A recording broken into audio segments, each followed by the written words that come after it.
अस्सलाम वालेकुम दोस्तों, ऐसे अच्छे वीडियोस के लिए रोहुरा चैनल को सब्सक्राइब कीजिए। कभी सोचा है कि कुछ दुआएं सीधा आसमान तक कैसे पहुंच जाती हैं, खास तौर पे इस वक्त जब सारी दुनिया सो रही है। आज हम तहज्जुद के वक्त की एक ऐसी ही ताकतवर दुआ के राज से पर्दा उठाएंगे। अच्छा, कभी ये चीज़ गौर की है कि क्यों कुछ लोगों की जिंदगियां यूं समझें कि अचानक ही बदल जाती हैं, जबकि दूसरे सालों तक एक ही जगह फंसे रहते हैं। हो सकता है दो लोग एक ही जितनी मेहनत कर रहे हों, फिर भी एक के लिए रास्ते खुलते चले जाते हैं और दूसरा बस जद्दोजहद ही करता रह जाता है। आखिर ऐसा क्यों होता है? इस सवाल का जवाब दिन के शोर में नहीं, बल्कि रात की गहरी खामोशी में छुपा हुआ है। जरा तसव्वुर करें, आधी रात का वक्त है, एक तरफ तो पूरी दुनिया सो रही है, बत्तियां बंद हैं, फोन खामोश हैं, हर कोई अपने आराम की फिक्र में है। और फिर दूसरी तरफ एक मोमिन है जो अपना गरम बिस्तर छोड़ता है। आंखें नींद से भारी हैं, लेकिन दिल अपने रब की रहमत पाने के लिए बेचैन है। कुरान पाक में अल्लाह ताला ऐसे ही लोगों का जिक्र करता है जो रात को कम सोते हैं। जब दुनिया सुकून ढूंढ रही होती है तो वो अल्लाह की मग़फ़िरत के पीछे भाग रहे होते हैं, और यही वो चीज़ है जो उनकी जिंदगियों को दूसरों से अलग बनाती है, क्योंकि रात का ये वक्त दिलों को और तकदीरों को बदलने की ताकत रखता है। और उस रात की नमाज के अंदर भी एक लम्हा ऐसा है जो सबसे ज़्यादा ताकतवर है। वो लम्हा जब एक बंदा अपने रब के हुजूर सजदे में गिरता है।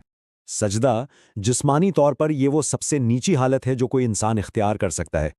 लेकिन हमारे प्यारे नबी हज़रत मोहम्मद सल्लल्लाहु अलैहि वसल्लम ने हमें क्या ही खूबसूरत बात बताई है। फरमाया कि जब बंदे की पेशानी ज़मीन को छूती है तो रूहानी तौर पर वो अपने रब के सबसे ज़्यादा करीब होता है। ये वो लम्हा है जहाँ इंसान की आजिज़ी अल्लाह की रहमत से मिलती है। ये कितना हैरतअंगेज तज़ाद है ना, ज़मीन पर सबसे नीची पोजीशन और आसमानों से सबसे ऊंचा और मजबूत ताल्लुक। यही वजह है कि अल्लाह वाले अपने सजदों से मोहब्बत करते थे।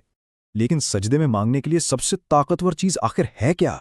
इसका जवाब एक लफ्ज़ में है, इस्तिग़फ़ार, यानी अल्लाह से माफ़ी मांगना। इसकी एक बेहतरीन मिसाल एक कहानी में मिलती है। एक शख्स था जो बहुत परेशान था। उसे लगता था कि उसकी ज़िंदगी जैसे रुक सी गई है, हर दरवाज़ा बंद और दिल पर हर वक्त एक बोझ।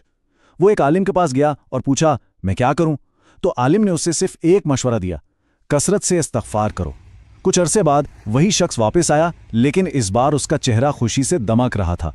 उसने बताया कि उसके हालात बदलने लगे हैं, दिल का बोझ हट गया है और जिंदगी में बरकतें ही बरकतें नजर आ रही हैं। वो आलिम साहब ये सुनकर मुस्कुराए। क्यों? क्योंकि ये तो खुद अल्लाह का कुरान में वादा है।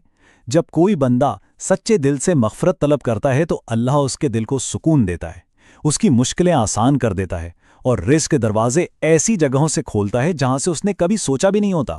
तो अब आते हैं इस खास दुआ की तरफ। नबी अकरम सल्लल्लाहु अलैहि वसल्लम ने एक ऐसी जामे दुआ सिखाई है जो इस्तिग़फ़ार की हर किस्म को अपने अंदर समेट लेती है। ये एक ऐसी दुआ है जो कुछ भी पीछे नहीं छोड़ती, मग़फ़िरत की हर शक्ल को, हर पहलू को एक ही ताकतवर जुमले में जमा कर देती है। दुआ है, अल्लाहुम्मा अग़फ़िर ली ज़ंबी कुल्लह दिक्कहु व जिल्लह व अव्वलहु व आखिरहु व अलानियतहु व सिर्रहु। ज़रा इन अल्फाज की गहराई पर गौर तो करें। हर तरह की गलती की माफ़ी, छोटी बड़ी, पहली आखिरी, जो सबके सामने की और जो छुप कर की, सब कुछ। तो इस दुआ को अपनी जिंदगी का हिस्सा कैसे बनाया जाए, इसका राज एक खास अदद में पोशीदा है, और वो अदद है 7। तसव्वुर करें, रमज़ान की आखिरी रातों में से कोई एक रात है, तहज्जुद का वक्त है, और नमाज के आखिरी सजदे में, इस सबसे कीमती लम्हे में इस दुआ को 7 मरतबा दोहराएं।